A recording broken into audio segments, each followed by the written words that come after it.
Hey, what's up guys, aarava here, and welcome back to another episode of my F1 23 My Team Career Mode. This is episode number 21 today for the Brazilian Grand Prix in Season 1. If you guys did miss the previous episode uploaded over the weekend, then be sure to go check that one out before you see this one at the Mexican Grand Prix. It wasn't the best of races for us. It was a painful one, really. Probably the hardest one we've had since the game came out. The car felt like an absolute boat out there around Mexico, which was really tough because Mexico was one of my favorite circuits on the game. We always went well there. There was always some great racing, but yeah, the car felt really terrible, and we did take a massive step back in the Constructors' Championship versus McLaren. They're only, what, 16 points now behind us, and if you look at the track record, obviously we had the DNF, the engine failure in the full Grand Prix at COTA after a great sprint race. P9 only, 2 measly points in the championship compared to Fernando Alonso being right up there at the sharp end around Mexico. You know, if we continue in this form, McLaren are going to jump us. So we're going to pull up our socks and hope for a better one here around Sao Paulo in the sprint and also the main race. But before we get into that, purchasing some more adaptations you would have seen there on the R&D, and we're only now 2 parts off adapting every single upgrade we've made in the season so far for that regulation change coming over the winter break from Season 1 into Season 2. And it seems like we're not the only ones now saving our R&D in order to adapt parts, because everyone now is plateauing from Mexico to Sao Paulo. I imagine all of us will actually stay level like this, maybe to Abu Dhabi, potentially maybe a surprise small upgrade for 1 or 2 teams here and there, including maybe ourselves, because if we adapt the next 2 parts, maybe even after this race weekend, we definitely could maybe look at a small upgrade before the Abu Dhabi GP just to help us out. But we stay level then with a Haas. That gap is still there to McLaren, who are very closely packed in with Ferrari, Red Bull and Aston Martin close by, and Mercedes continue to be at the top and will be looking to continue their form with Lewis Hamilton in good spirits, only 9 points off Max Verstappen now. So with 3 races to go, I said it at the end of the Mexican GP episode, but there may be, well, a title fight still to come, and it's going to be between Verstappen and Hamilton, and there definitely is one, the constructors fight between Red Bull and Mercedes, but that's them at the top. We've got our own fight with the 2 McLarens of Fernando Alonso, Lando Norris. We're level on points with Fernando Alonso now, and McLaren are really rapidly gaining on us in the Constructors' Championship. So this needs to be a good race weekend for us to bounce back from the misery that was the US GP at COTA to the Mexican Grand Prix, and we get up into P11 to get ourselves through into Q2. I think Piastri just gets knocked out, I think, at the bottom end, so that's a little bit unfortunate. I don't really know how this car's going to go.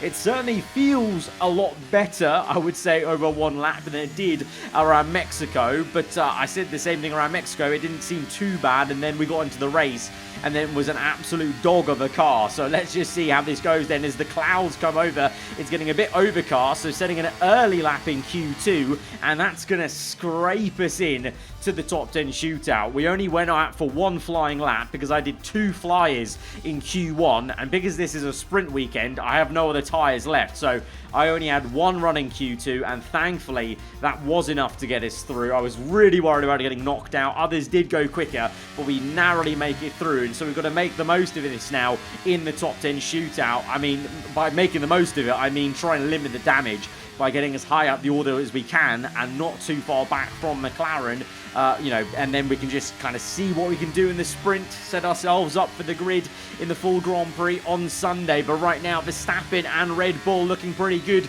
P1 for Verstappen and Red Bull in their fight versus the Mercedes cars. For us on our first flyer in Q3 on the new set of soft tyres, it's only P9. That wasn't a very good lap. I did a much better lap in Q2, so we go out again on a scrub set of tyres that I used in Q2. Massive amount of traffic from Leclerc there. What on earth is he doing? Just parking it awkwardly. He got out of the way for Hamilton, didn't get out of the way for me, so I don't know what on earth was going on there, but we're down to P10. The McLarens, thankfully, are actually looking a bit slower, though, around Sao Paulo, and we do still improve our lap time, despite being held up by Leclerc. Kind of shows how much more time there was on the table. I think we could have maybe gained a further 2/10, and that could have got us up right next to Fernando Alonso, but he has beaten us in P6. But we've got ahead of Lando, because he was also behind me, and I think he also got held up by Leclerc, just slowing down for absolutely no reason. So that's a pretty decent qualifying, I would say, seeing where the car has been in the last couple of episodes and how good McLaren's pace has been. But it also could just well be Sao Paulo suits our car more than McLaren, because track to track there will be differences. So maybe the My Team car on F123 just goes a bit better around Sao Paulo, and maybe Mexico is really just one of those bogey circuits, you know, the higher atmosphere as well, I've mentioned before. But, you know, before we get into the sprint race, we actually had enough R&D points then from the practice programs to adapt the remaining 2 aerodynamic upgrades. So we have completely adapted every single upgrade that we have made this season for next season, which is great. And that leads me to now looking towards maybe some small upgrades. We've got a 94% discount on a major ERS upgrade. It's going to come in after Abu Dhabi, so it won't be much use this season, but it's 81 R&D points. We may as well purchase it, lock that in for next season, because we know the engine department's not getting reset, so we go ahead and purchase that. We may look at any other upgrades. If there's some small upgrade that we can make that would come in time for Abu Dhabi, I think I'm going to make that after this episode, but it's maybe going to be touch and go if we can actually do that, probably. So we might just have to deal with the car we've got, and I'm hoping that the car we've got may go better around Sao Paulo. It definitely did in quali, as we made it through into Q3 anyway, compared to Mexico getting knocked out. And in terms of the feeling, yeah, it didn't feel like an absolute misery like it did around Mexico. So I'm hoping we can have a good sprint race, maybe jump some positions, pick up a couple of points in this sprint, but more so set us up then for the full Grand Prix on Sunday. But now it is time for this sprint on Saturday afternoon, as we go to 5 red lights here for the first time in Sao Paulo. And it's a shocking start for Alexander Albon and Alonso as well. Pretty mid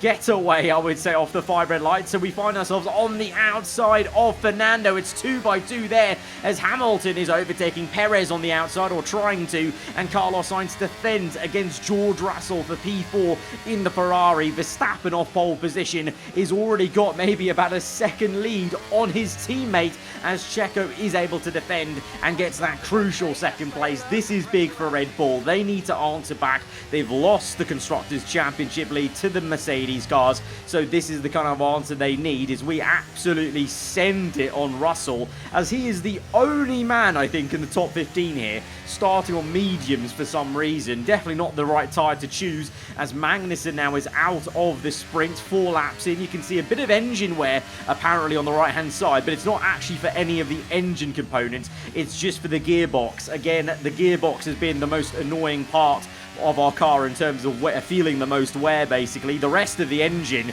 you can see is, you know, all well under 50% wear time. I think the most that's worn out is the MGH, I think, there. So the engine's going well, it's just the gearbox itself. So maybe by the end of the Sunday race there might be a few issues with some missing gears, but that's something we can definitely deal with. Right now we're looking just to deal with staying ahead of the likes of Russell, Fernando Alonso more crucially, and Lando Norris, who's down in P13. He had a really poor getaway off the 5 red lights and finds himself in a lot of traffic, so that's great news for us as we go on through halfway through this sprint. Verstappen, Perez still 1-2, Hamilton, Sainz, myself, Alonso P6 for now though, because Albon comes through, and the Aston Martins, they showed last episode a bit more pace finally, you know, actually showing the pace that they should have most of this season, being the second quickest car technically according to the performance chart on this grid. Albono overtakes Fernando Alonso up into P6. Stroll was having a go at Gasly and Leclerc as well, so they may be swapping positions. So that is great news for us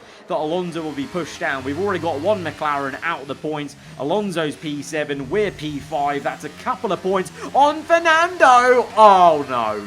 Oh, it would have been, but the engine's gone. For the 3rd time this season, It is gone. What is got up with this engine in this second half of the season? The reliability has come back to bite us. And the engine is gone in the sprint race, which is not only painful for losing out points on Alonso right now, but remember, this race sets the grid for Sunday. So we're going to be at the back of the grid for the full Brazilian GP. Like in COTA, the worst timing ever. In COTA, we had a great sprint, and then 5 laps into the full race, we couldn't make the most of what we did in the sprint to get that high grid slot. This time round, we had a high grid slot in the sprint. We were going to set it up, and now we're at the back of the grid, and we can't finish off the race in, ahead of Fernando Alonso, who climbs to P6. Lando got P10, so... yeah, they're going to have a good chance. I mean, looking at the pace, McLaren seem a little bit slower around here compared to Mexico, which is good news for us, but they're still both starting inside the top 10, whereas we're P22. And so to that effect, I've got to try something a bit, just something to try and give us the best chance ever. So we're at the back of the grid, so may as well take a whole raft of new engine components, basically. We're going to take a fresh set of components, so we're going to have the absolute best engine components we could possibly want to start this Grand Prix from last place, and we're just going to have to absolutely go for it, knowing that clearly from that sprint race you saw we had much better pace around here than we did in Mexico, than we did in COTA as well. I think generally speaking, we were holding our own, we were pulling away from Alonso actually in that race, and we were losing time to the cars ahead of us, but those were much quicker cars. So I think we genuinely have a good chance still to recover from this race, but now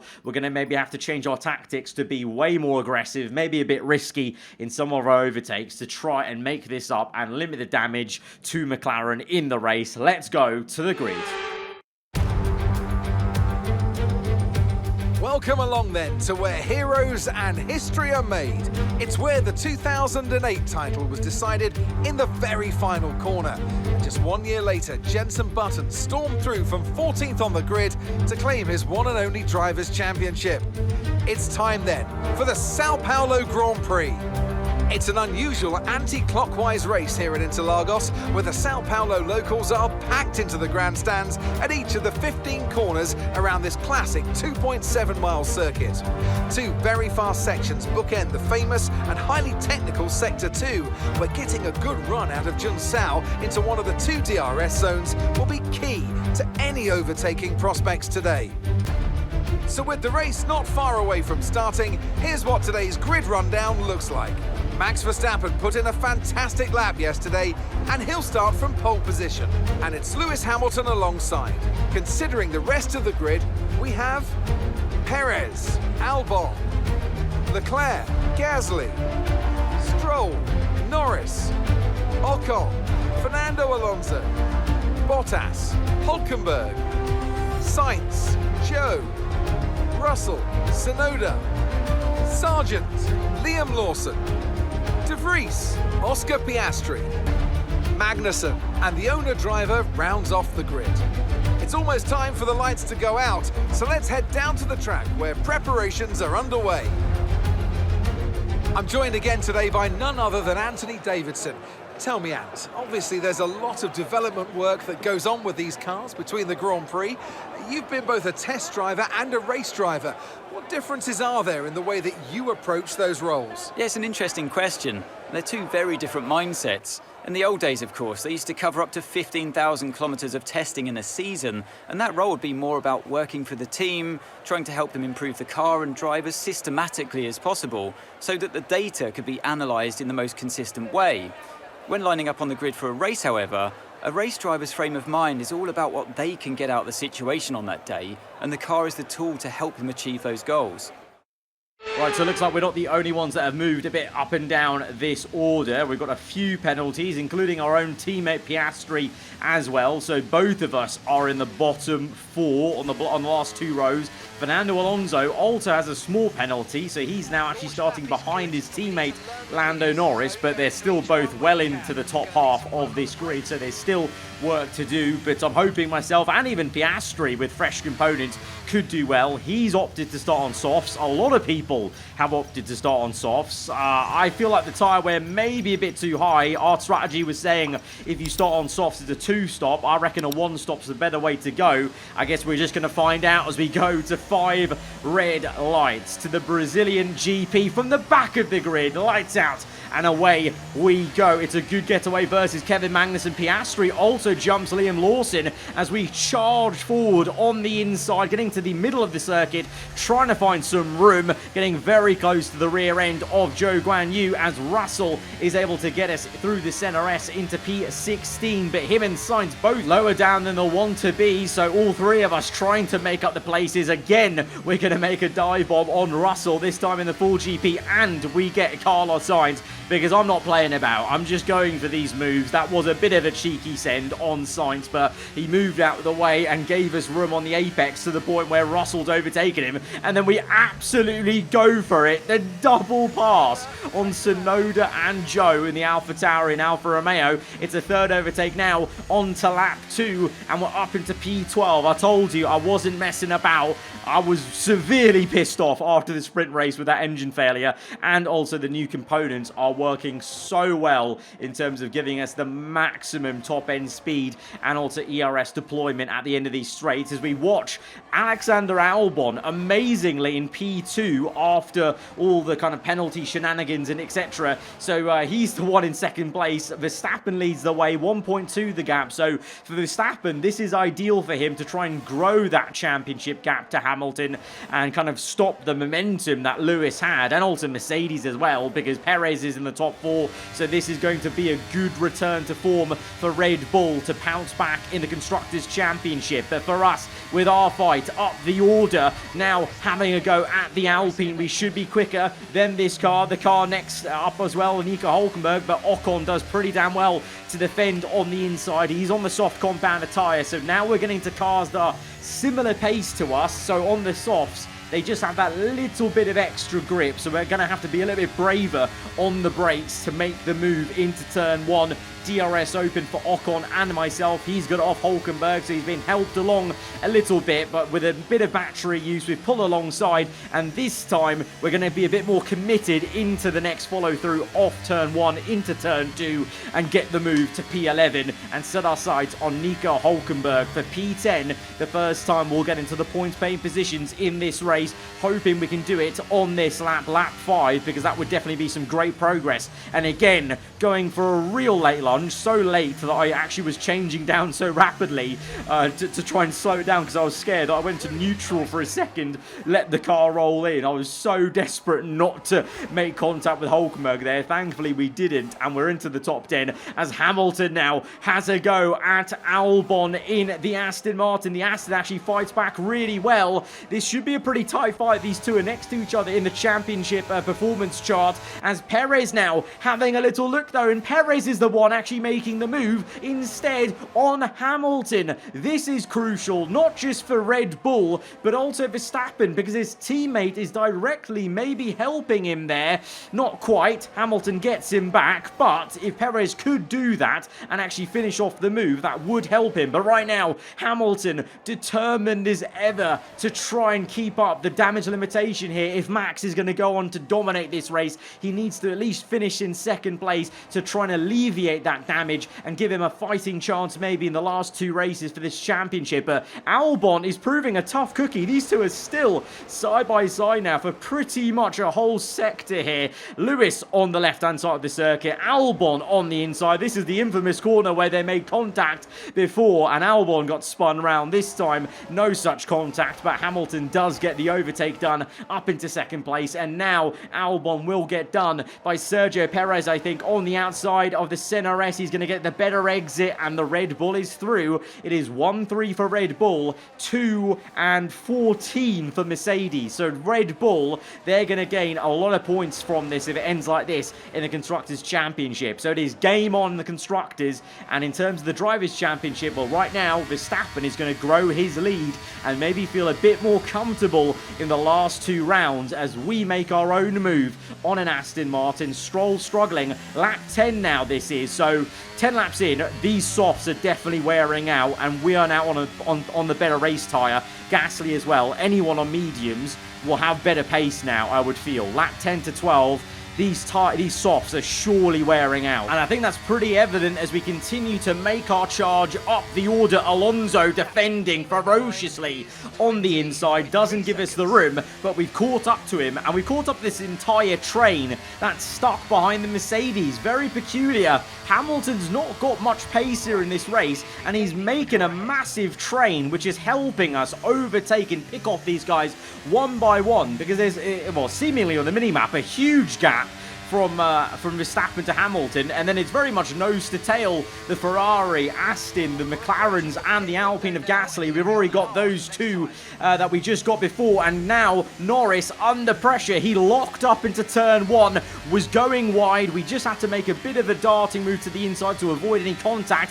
Gave us a squeeze, but we've got the move. We've now all of a sudden got ahead of both McLarens, and it's lap 15, you know, just under halfway through this Grand Prix. So we've got some insane pace, but also both McLarens were on softs, and clearly I think that was a mistake on their part because the softs were really wearing out. They went quite long though on softs, so I have a feeling they're doing a one-stop soft tyre to mediums maybe, which is a bit bonkers to me because we're going from mediums to hards as we come in now on lap 18. Is Logan Sargent has crashed into the wall in sector 2. Pretty hefty contact with the wall actually, and his left front tyre is sheared off, and that I think has brought out this safety car in the middle of our pit stop with Albon as well. Him and Perez going very slow though on the exit of the pit lane. I was trying to give them the hurry up because they've just let Russell through. I think we could have gone so much quicker out that pit lane because I know there's the delta time, but out the pit lane I don't think it matters too much about the delta time until you get past the white line. So I think we've lost a few positions because of Albon and Perez going so slowly because we're all behind the McLarens. Perez is just there ahead of Russell. So I think all three of us, myself, Checo and Albon, have lost positions that we didn't need to because they were going so slowly, like an absolute granny out of the pit lane exit as we overtake the safety car because it hadn't actually caught the leader yet. So very odd thing to pass it quite close by, but it had to catch up to the leader, who is now all of a sudden Charles Leclerc, I think, in first place. Verstappen's in second as on the exit going green once again here in Sao Paulo on lap 22. We're trying to get Alexander Albon, the man who was P2 at one point in the race, and now all of a sudden he's down to P8 as we overtake him through the center S again. We get one of those weird glitches where we got an illegal overtake, even though we definitely waited until after the white line, the checkered line, to overtake him. But it is what it is as we move on to the end of the lap and just focus now on the task of charging ahead and re-overtaking some of these guys. I mean, Russell, remember, when we were up in the points, he was in P14, so he's had an insane recovery, and I think the safety car has helped out him more than anyone in this race because he was nowhere near this P7, and now he's causing us some major issues. I didn't want to go down to the inside. I wanted the outside line, but Russell remains defensive, and he's doing a real good job of being an utter nuisance right now. Blocks us off there. Russell is defending this so well, and this is frustrating me because we've got some good pace on these hards. We go to the inside. Russell gives us a bit of room to work with. We're going to squeeze him out. It's a little bit close on the rear end, but we're up into P7, and now we can chase after this pack. And I say a pack because these guys are going slow. Hamilton is still not looking great in this race. I don't know if he's got a car issue, but he is backing the two McLarens and Perez into me, and we've got also just good pace on these hards. It's like the start of season 1 where this car feels better on the hard tyres, even though we've got all these tyre upgrades. It's like it was at the start of the season. And just as we are looking to make the move on Sergio Perez, we've got some crucial information. Fernando Alonso, he's going slow. He's got a car issue, and he's now fighting his teammate. He doesn't want to give up the position despite having issues with his car. We've just overtaken Perez, and he's slowed up Norris so much that we can maybe have a go at both McLarens. We overtake Alonso, we overtake Norris. on the outside. Fernando Alonso, his infighting there with Norris has just cost his team dearly there. And he's still ahead of Lando onto lap 26. 10 laps to go. He's costing them both. And now we've got info about Hamilton. This is the confirmation that I suspected anyway. He's got a car issue. There was no way he was that slow on those mediums earlier in the first stint. So he's got a car issue as well. So the F1 gods have looked down upon us. We had a back of the grid, fresh components, looking to make a comeback, and now one of our rivals has an issue, Hamilton has an issue, and all of a sudden, I don't know actually how we've ended up in this situation, but on lap 27, we overtake Lewis with ease, and we're up into P3, and we're actually catching Verstappen and Leclerc by lap 32 because these two have been jockeying for position and Verstappen struggling on his hards. He locks up into turn 1. He's so slow through this center S. We're having a go at the championship leader here in the last dying laps of this race to maybe get up into P2. I don't know what's going on. This is the same car that felt so bad around Mexico. It feels so good around Sao Paulo, and everyone around us is having issues. Leclerc, he's on the medium, so he's feeling a bit more tyre wear than the rest of us, but he was fighting Verstappen so much to the point where we caught up, and now we've caught out Verstappen, who's having his own issues with that lock up into turn 1. So we've got Norris with issues, Hamilton, clearly Verstappen as well, struggling a little bit with his tyres. He gets back past us on lap 35, but we're just going to dive it back, and he leaves us the room, and it doesn't look like he's as quick in the corners as he should be. So I think he's got his own kind of, either just tyre wear or, again, another car issue for a third car. It is getting to the end of the season. We just had an engine failure in, the sprint race, so it very much is end of season vibes. These cars are getting to the end of their lifespan, and it's showing as we move on towards the last lap of the Grand Prix. Second place right now, but Verstappen comes back through down the inside, but Sergio Perez is lurking in the background. We're going to kick the tail out to defend against Verstappen as we use a little bit of inspiration from Jenson Button, Sao Paulo 2009, when he did the exact same thing. Kick the tail out, scare the driver behind, and now that's invited Perez to go for the overtake, controversially, on his teammate, who's the one in the championship fight versus Hamilton. Hamilton's down in P9 though, so it won't matter too much, but look at this. Little bit of on-purpose drifting, and that just spooked Verstappen. It worked. He lifted off throttle, and that backed him up. And that's going to guarantee us somehow, P2 in the Brazilian Grand Prix. Leclerc, out of nowhere, wins that for Ferrari. I don't know where he came from. He was nowhere in the picture, but he won the race. And we've come from nowhere to get second place. Unreal. This is the race we needed. Absolutely. Another superb Sao Paulo Grand Prix comes to an end then, and it's a thoroughly deserved victory. What do you think it was today, Ants, that gave them the edge over the competition? I feel like consistency was probably the key today. There's being quick, and then there's being quick lap after lap after lap. If you can do that, you can capitalise on other people's errors without making many of your own. And that's an approach that can push you a long way up the field. Looking at the podium, you can see that red suit familiar to fans across the globe. A world-class win for a world-class team.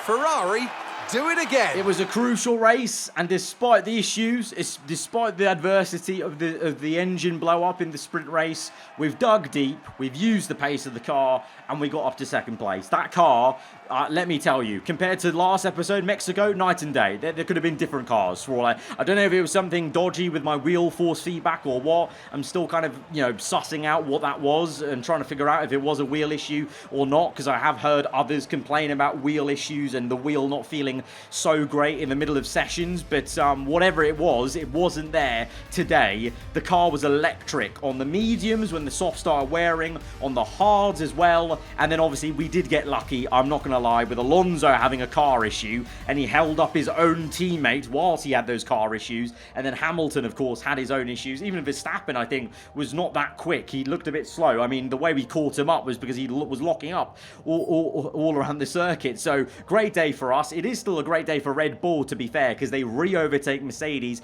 in the Constructors' Championship, and Verstappen takes back a pretty commanding lead versus Hamilton. With only 2 races to go, Lewis and Mercedes are going to need a bit of a miracle and a bit of a horrendous disaster for Verstappen if they're going to close back up in the Drivers' Championship. But it's still game on in the Constructors. Merck could still overturn Red Bull, with Perez just not consistently picking up the points. He did today, but it's a one-off, so that's going to be interesting. And for us, well, we've certainly made our task a little bit easier in the last 2 races, but I'm still wary. Going to a brand new circuit next race, remember, Las Vegas. You know, all bets are off. McLaren could be godly around there, and we could just be horrendous. Me individually, I could be horrendous on a new circuit, so you just don't know. So a race like this was so needed, just to book in some points. But yeah, guys, it's been an amazing episode. If you have enjoyed it, be sure to hit the like button. Let me know what you thought in the comments below. If you're around here, then do get subscribed for weekly Formula 1 content. I'll see you guys next time. Goodbye.